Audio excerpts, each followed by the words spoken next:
Welcome back to another inspiring episode of Rise and Thrive Conversations for Greatness. I'm your host, John Merkus, and today we're diving into powerful strategies for reaching your goals, building meaningful connections, and developing unshakable confidence, essentials for any stage of your life. Our guest today is an author, entrepreneur, and mentor who's passionate about helping others unlock their full potential. The perfect guest for this show. He's the author of Crush Your 20s, a guide packed with practical advice for navigating challenges and stepping into success.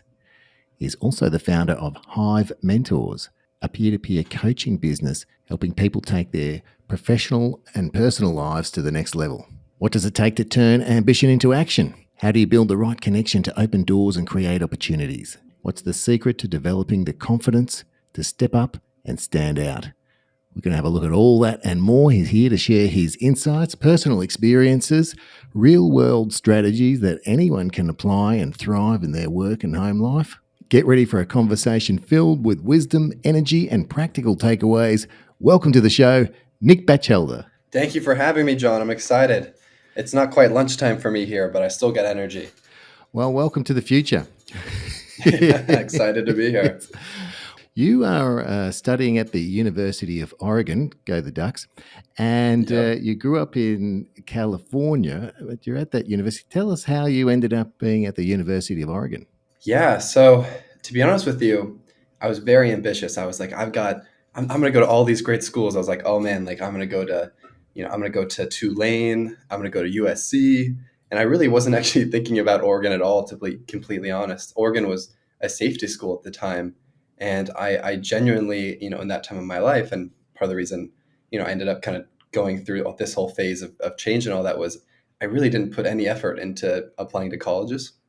And so my options came down to Oregon or Indiana University. And I have so many ties to Indiana University. Both my parents went there and met there. I have cousins that currently go there. My aunt teaches at the business school. My grandma lives literally 15 minutes from campus. And I thought that was awesome. But to be honest, like I wanted to kind of have my own life and have a fresh start. And, Eugene, Oregon was kind of the perfect distance for me, where it was an hour plane ride from home, but it was also far enough away where I didn't really know anybody. It was a big enough school where, I could do things and I'm going to meet new people every day, right? I don't know the same people. I went to a small private school and my, class size was 170 people and my class size here is a little over 5,000. So, for me, it was ultimately about, kind of a fresh start. And I really enjoyed, kind of having my own thing.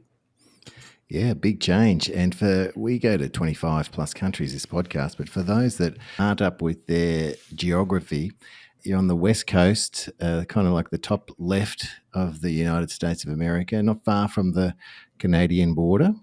And Yes. looks like a beautiful part of the world. Yeah, about 9 hours from Canada, about 2 hours from California, just, right in the middle of Oregon, which is right above California. Awesome. And what are you studying there? I've got to ask you. People will be interested. I'm majoring in accounting, but I'm actually kind of using it for a background of finance because my options here are business administration or accounting. Yep. And accounting's a better background for finance. So accounting major, econ minor, and going to be getting into commercial banking this summer with that. Excellent. So you're very academic. I love all your mindset stuff as well. So for Rise and Thrivers, Nick is walking the talk about a positive mindset and making stuff happen. So he reached out to me and said, John, I love the show and I'd love to be a guest, and this is what I'm about. Like I said, he's got his book, Crush Your 20s. He's the founder of the Hive Mentors. So I love that you took action as to what you want to do. That's the key, right? A lot of people, and we've all been there. You think about what you might want to do, and that's great. That's part of the process. But eventually, you got to take action. I'm really interested in what is it that drives you to take that kind of action to get what you want. I would say, on the surface level of that, I'm really good at moving really fast. Like I'm really excited about a lot of things, and when I have a thought, like I do it, right? Like when I have a thought, like I'm gonna message John immediately. Or I was thinking about going to like a show, a symphony actually next week, and I messaged like 3 friends, and then 5 seconds later I realized, wait, I'm out of town, right? So like sometimes sometimes I go a little too fast, but I would say 90% of the time, like I'm really good at moving fast, and that helps me get things done because I have the idea, I kind of have the motivation behind it, and I'm like, all right, let's get it done now, and that applies to school and work and personal things. And I think the terms of kind of why I'm like that is I'm just really, really interested in a lot of things. Like for me, a lot of my personal joy and peace and excitement in the world just comes from doing things, right? Like I'm so much more excited and happy with myself when I'm trying new things for an hour and reading something and, out on campus versus when I'm on my bed scrolling on reels, right? And it's really easy to get addicted to reels. Like I'm not saying that I don't use social media, but I know like at a base level I have more fun and like I really enjoy growth. Like Tony Robbins coaches that a lot. He's like happiness is growth, and I completely agree. So I think for me it's just like I get really excited about a lot of things. I'm like, man, I think it'd be so cool to go on John's podcast.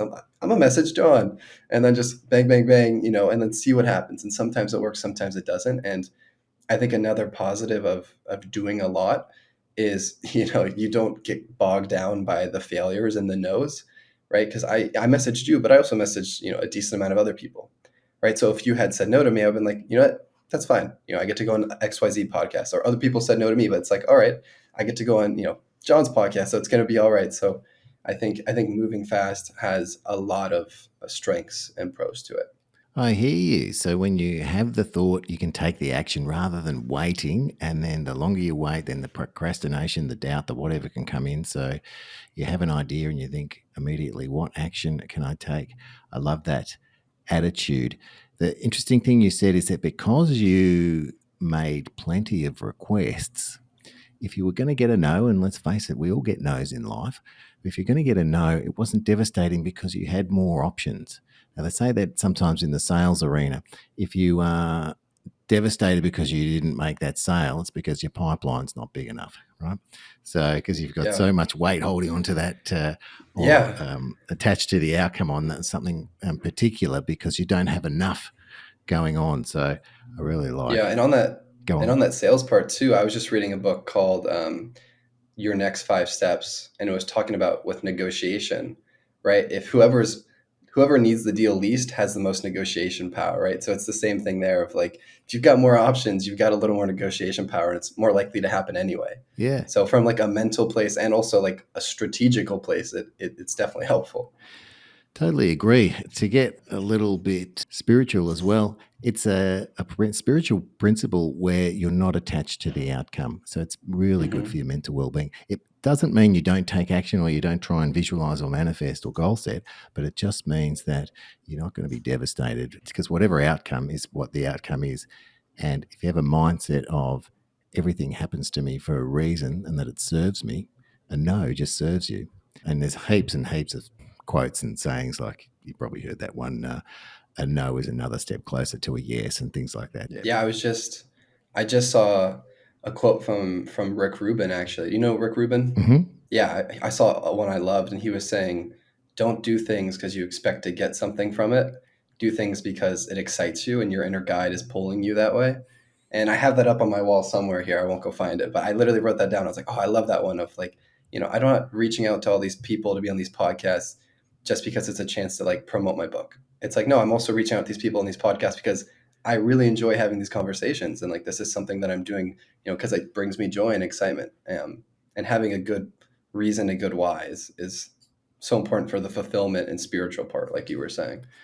Nice. So you touched on some awesome things there about displaying and having something in your vision that you can see that inspires you. I call quotes vitamins for the mind because they're Love absolutely, that. yeah, That's absolutely, great. absolutely amazing.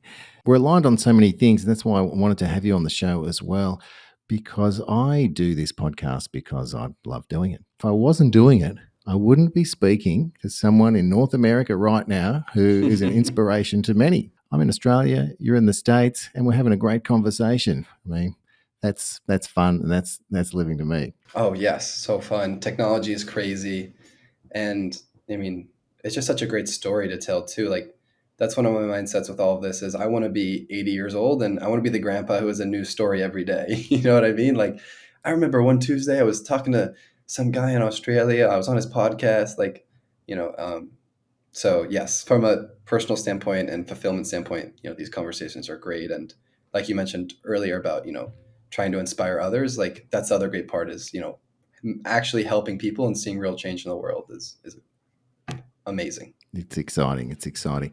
Speaking of exciting, you're a young man making it happen, and that's very inspiring. But crush your 20s. Now, I've got a feeling that there's things in there that help everyone, not just people in their 20s. But I'd really like to know Mhm. more about it. What inspired you to write it, and what are some of the key principles in it that you're sharing with people? So what originally inspired me was it was more of a passion project kind of for my younger self. And in a lot of ways, it was more of a diary-esque thing of like, man, I wish I would have known these when I was, 16 or in high school. And you touched on it, like, yes, it is for young adults, but I do really think it is concepts that apply to everybody. And when I was writing it, I really started to realize like a lot of what I write about, it comes from one of three things. It's either coming from personal things that I've lived and experiences. It's either two coming from lessons and things that I've learned from others. Like I love self-help books. I read 20 to 30 every single year, right? So a lot of it is okay, these are concepts from other big books that I'm applying. And then or it's something I've learned from, or three, it's something I've learned from a mentor. A lot of the book is my goal is I don't want people to be 30, 40, 50 years old and go, man, I wish I would have done X when I was in my 20s, or I wish I would have done Y, right? A lot of, the speaking and the coaching aren't crazy new original ideas that you've never heard of, but it's me really trying to get anyone who's 20 to 30 years old to go, hey, like now's the time to change and now's the time to work on yourself and take that risk because you have the least responsibilities you'll ever have, right? When you're 50 and you have a 9 to 5 and you have two kids and you're married, it's really hard to do that. And so like I'm trying to get people's attention now, like, hey, like wake up. Like I know you're young and you want to kind of go piss off and do whatever you want, but like now's the time. And so the book touches on a lot of fundamental things that I think really set people up for success. So I touch on, social things. So emotional intelligence, which is so important. Touch on things like charisma and confidence, because those are things everybody wants to know. And especially when you're a young adult and having a social life is such a big part of your life. I touch on productivity because I think that's a big thing of like, especially when you're younger or, starting getting into the workforce, like being able to get things done fast is really, really useful skill to have. And then I touch on, also touch on manifestation a little bit, and I touch on kind of goal reaching. And I think, those are just fundamental pillars of personal change that can apply to so many areas of your life. And like you said, I do focus on young people just because I am young, but I love coaching and working with anybody. And I think they're concepts that can apply to anyone from 20 to 70. Yeah, you're totally right, and it's also good to be reminded. So even if people are a bit older and have heard some of these things before or read some of these things, it's always great to be reminded in different ways from different people at different times to really help get these kind of things stuck. Now, I do see so many similarities in who we are, apart from the fact you're young, you're a lot younger than me. Is that I also feel the same way when I learn something new or a new principle. I think, oh my God, how come everyone doesn't know this? I've got to let everyone Hmm. know. So, Nick, well done for doing that and trying to shape and bring some awareness into your sphere. It's absolutely. I keep saying it's inspiring, but I really do think it is. Touching on heaps in the book there, and we'll have some show notes and whatever. But we're talking about it now. How can people get a hold of it? You can go to Amazon and just search up Crusher 20s. It's on Amazon for $15. Yep. And if you can't find it, you can just look my name up on the internet, Nick Batchelder, and you can find it on my website. Too easy. Amazon, crush your 20s. That's it. You made it easy for people. Well done. Well done. And it's a quick read. It's a quick read. It's under 100 pages. It's key takeaways. It's quick anecdotes. I know I really wrote it in the sense of most people don't like to read, especially, or don't like to read self-help books. They want to read Lord of the Rings or Harry Potter. So, it's meant to really be an introductory book into the self-help world in a lot of ways. I love it. I love it. Now, you talked about confidence, and I guess, it's something that we all have to work on. I know it looks like from the outside sometimes, oh, that person's just confident or whatnot, but there's been work that's been put into that confidence, even if it's your self talk, working on your self talk. So I'm Yep. really interested from you about what's your advice if someone's struggling out there with they think they're not as confident as they would like to be. What would you hmm tell them if someone came to you and asking you or with that? The first thing I always say is you have to understand that confidence isn't something that you have or you don't have. It's something that ebbs and flows every day, right? It's like the same with like shooting a basketball. It's like you're not Steph Curry or you're not Steph Curry. It's like no, some days some days you're on fire and some days you're cold, right? Like some days I'm a 9 out of 10 and I could go out and crush it and talk to anybody, and some days like I don't want to leave my room. I'm a 3 out of 10. And so for me with confidence, and when I'm coaching others when it comes to confidence, it's all about, having a bag of tools that you can use to help you. And it's not about helping you become a 10 out of 10 confident. It's like, okay, how can we get you from a 2 to a 6 today? Or how can we get you from a 6 to a 9? Right? And it's like using all these different tools to get you there, because a lot of people think like, oh, like that guy's just born with confidence. Like he just oozes confidence. And some people, yes, are a little more confident than others. But the reality is like confidence is like a battlefield. Like it is not easy. And like you have to use a lot of different things to help you be more confident. And I'm happy to touch on some of the things that I use if you want. Yeah, I'd love that. I think there's a lot of different things you can do. I think a really, really basic one that gets overlooked at times is like feel good, take a shower, shave, get a haircut, feel like you were wearing something good. Like feeling good, looking good, like really does help. Like for me, when I get overwhelmed, like the first thing I do is I'm like, all right, I'm gonna put on my best outfit. So at least I feel like I'm looking good, right? That's a quick one. Being present is a really, really big one for me.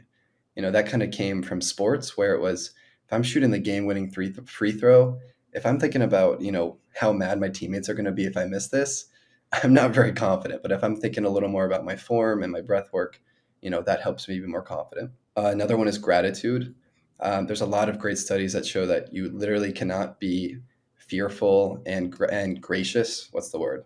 Can't have gratitude and have fear at the same time. I believe I'm saying that right, even though my diction.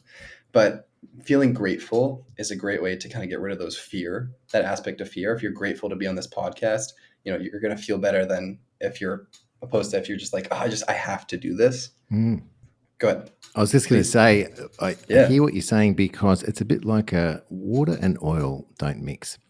And there's nothing wrong with Yeah. water or oil, they just don't mix. And it's a bit like if you are grateful, then it's very difficult to have fear in your life. They just don't mix together. So, Yes. yeah, I really love what you've said there.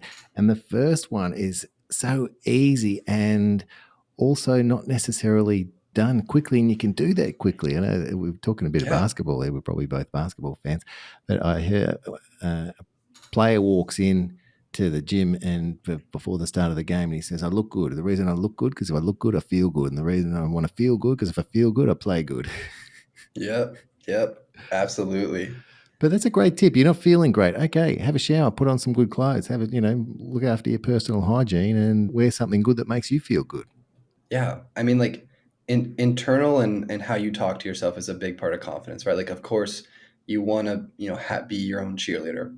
But I do think it gets overlooked. Like you're saying, like feeling good, looking good. Like we are visual creatures. Like when you look in the mirror and you see something that you like you're like, man, like I'm the man, right? Like even if you're not the man, even if you're overhyping yourself up a little bit, right? Like it helps.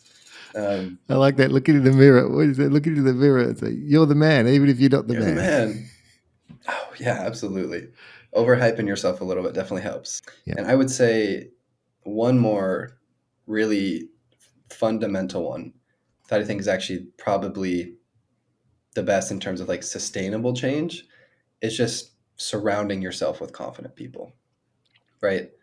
If you surround yourself with confident people and you kind of get to hold on to them and learn from them and be around them, it's so much easier, right? So this is a little different, but I was really shy. Like I'm a total extrovert now, but I was really, really shy growing up. And one of the things I wanted to do was talk to more people, right? Like I just wanted to be extroverted. I want to go out in the world and make more friends and talk to more girls and just like be out in the world, right? And one of the first things that I did was like, okay, who's the most social? Like who am I semi friends with that like is always talking to people and like always out in the world and like, always so good at making connections? And like I would hang around those people because I would learn from them they would put me in more situations in which I had to be social. Like I didn't have a choice because they were going out. So and I was just following them. So now I'm in this whole big group and I'm just kind of going with the flow. And so if you really, really want to be confident and like you want it to be a sustainable change, like try and surround yourself with 2 to 3 people that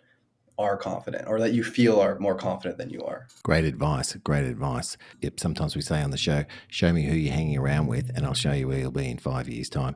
There's plenty of other sayings like that, but it's so important and such great advice. Thank you for that, Nick. As well as listeners, you can hear this. Nick is thinking about what he wants, then thinking, how can I achieve that?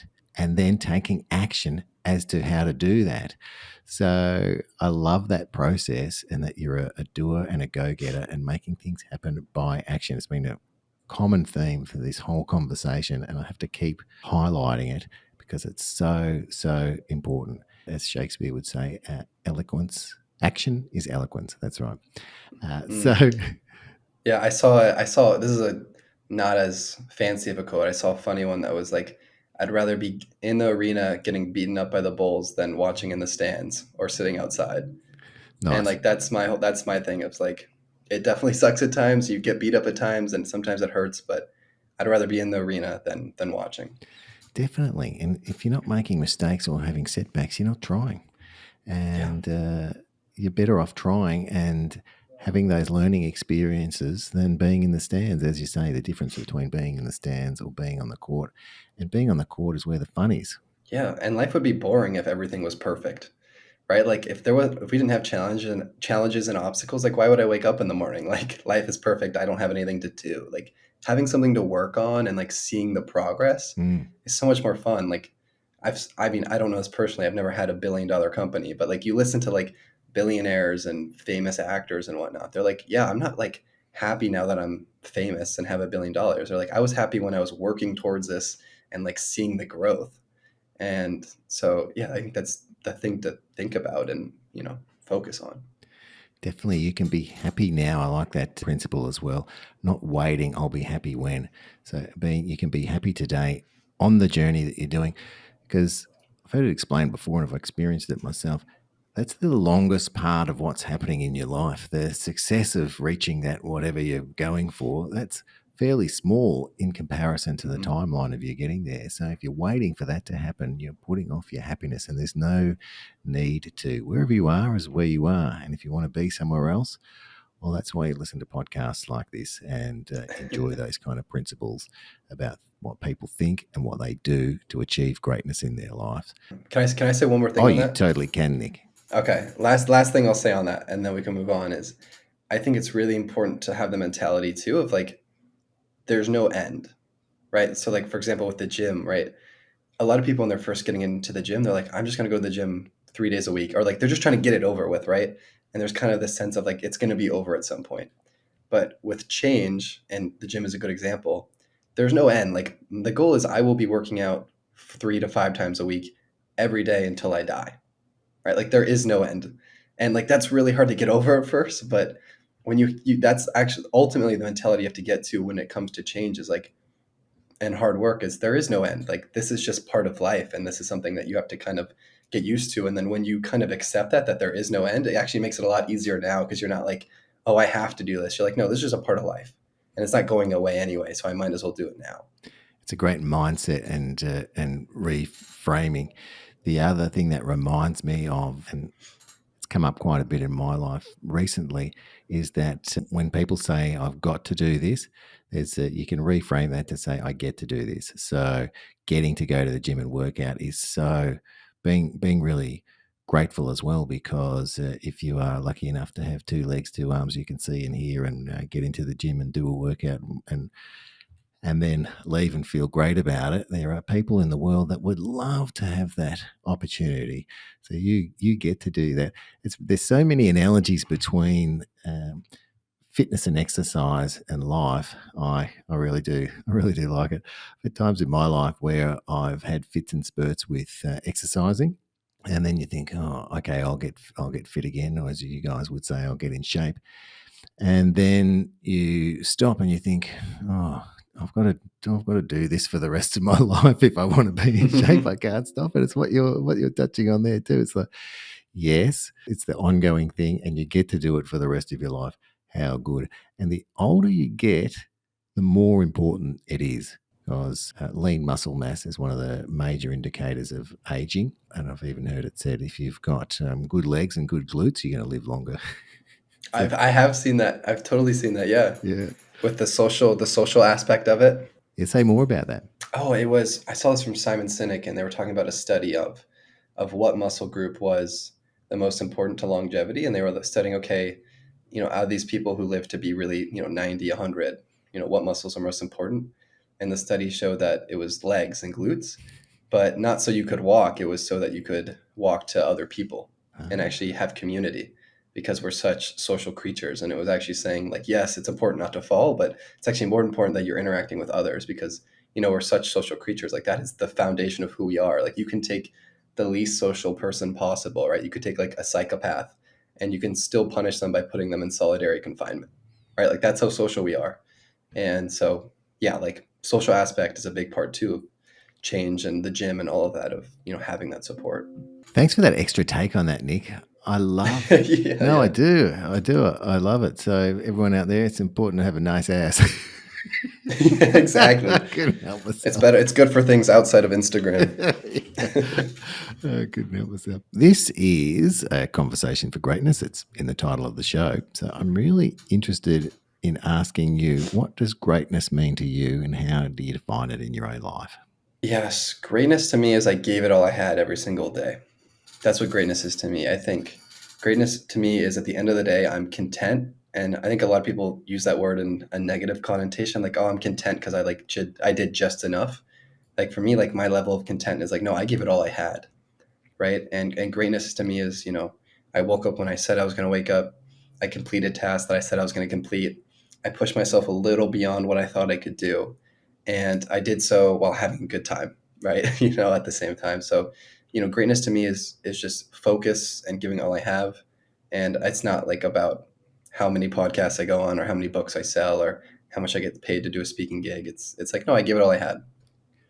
What a great philosophy. That is great. What about for you? I'm curious for you what greatness means for you.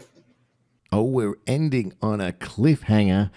I will answer that question at the start of part 2 next week. Yes, sorry to leave you hanging. We'll get to that in part 2 next week. What an incredible first half of our conversation with Nick Batchelder. His drive, his wisdom, and ability to turn ideas into action is something we can all learn from, regardless of what age or what stage you are in life. He's a young man, he's making it happen, but he's showing us the way, regardless of how old you are. We've covered everything from confidence building to being on the arena, and a mindset that fuels consistent progress. Next week, we go even deeper into powerful ideas around accountability, ego, pivoting in business, and the surprising power of feedback plus. If you're ready to keep thriving, don't miss part 2 of this epic conversation for greatness. I'll see you next week with part 2 of my conversation with Nick Batchelder. Love you a long time, and of course, stay awesome.